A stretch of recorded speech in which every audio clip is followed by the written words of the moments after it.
Music with Miss Watson, you're gonna learn some things. You'll sing, say, dance, play, who knows what life will bring. We'll talk about composers and other stuff that's true. I'm just glad to make some music here with students just like you.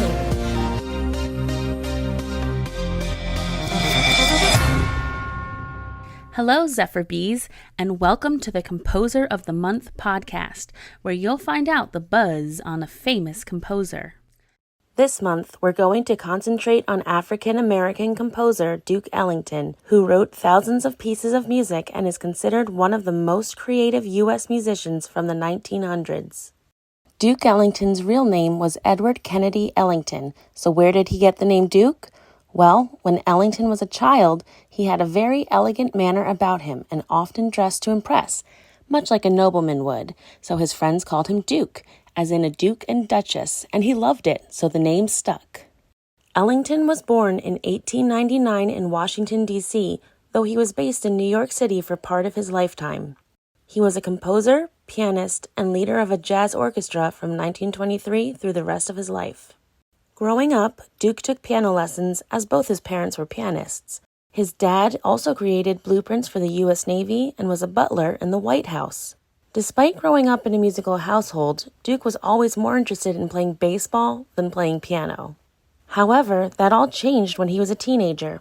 He would sneak into pool rooms and listen to the pianists play, and that ignited his love for the instrument. He finally began to take it seriously and then blossomed into a phenomenal musician.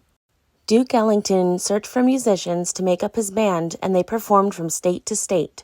For a while, they performed at the Cotton Club in Harlem, which is a neighborhood in New York City. This is where they really gained popularity and made a name for themselves. After that, he and his orchestra toured Europe several times. Ellington led the orchestra by conducting from the keyboard using piano cues and visual gestures. Very rarely did he conduct using a baton, like a conductor of a classical orchestra might. Let's take a break to listen to one of his most well-known pieces called Take the A Train.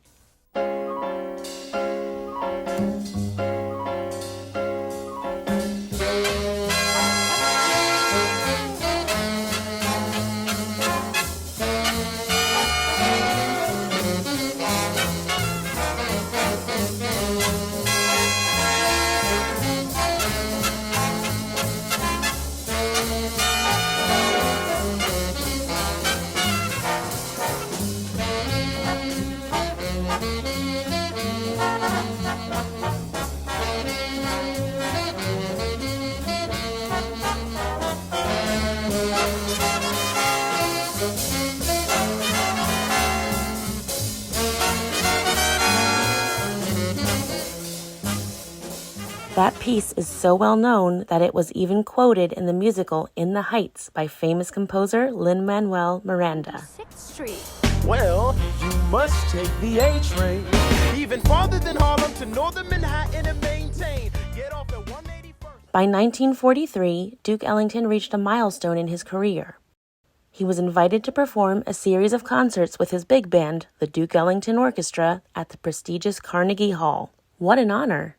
Speaking of honor, in 1969, President Richard Nixon threw a party at the White House to celebrate Duke Ellington's 70th birthday.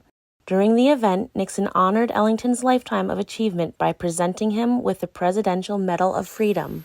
For more than 40 years, he has helped to expand the frontiers of jazz, while at the same time retaining in his music the individuality and freedom of expression that are the soul of jazz.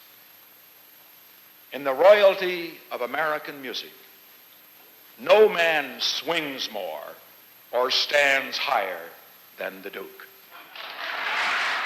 We have time for one more Duke Ellington song, so I'm going to play you my personal favorite, which is It Don't Mean a Thing. In this version, you'll hear him and his band perform alongside famous jazz singer Ella Fitzgerald. She is the queen of scat singing, which is a jazzy vocal style using nonsense syllables to improvise on a melody. Whether this style resonates with you or not, she's still one of the most iconic singers of all time. Don't mean a thing if it ain't got that swing. Do Do-a-do-a-do-a-do-a-do-a-do-a-do-a. It don't mean a thing, all you gotta do is sing. Do-a-do-a-do-a-do-a-do-a-do-a-do-a. Makes no difference if it's sweet or hot. Give that rhythm everything you've got. Oh, it don't mean a thing if you ain't got that swing. Do-a-do-a-do-a-do-a-do-a-do-a-do-a-do-a. It don't mean a thing if it ain't got that swing. Don't mean a thing, all you gotta do is sing. Do-a-do-a-do-a-do-a-do-a-do-a-do-a. Makes no difference if that's sweet or hot.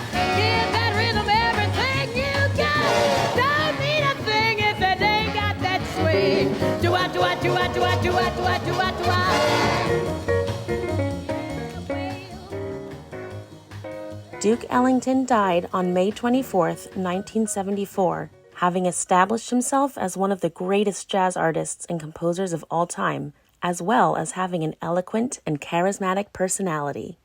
Well, thanks for tuning in to find out the latest buzz on our Composer of the Month. Till next time, stay happy, stay healthy, and stay musical, Zephyr Bees.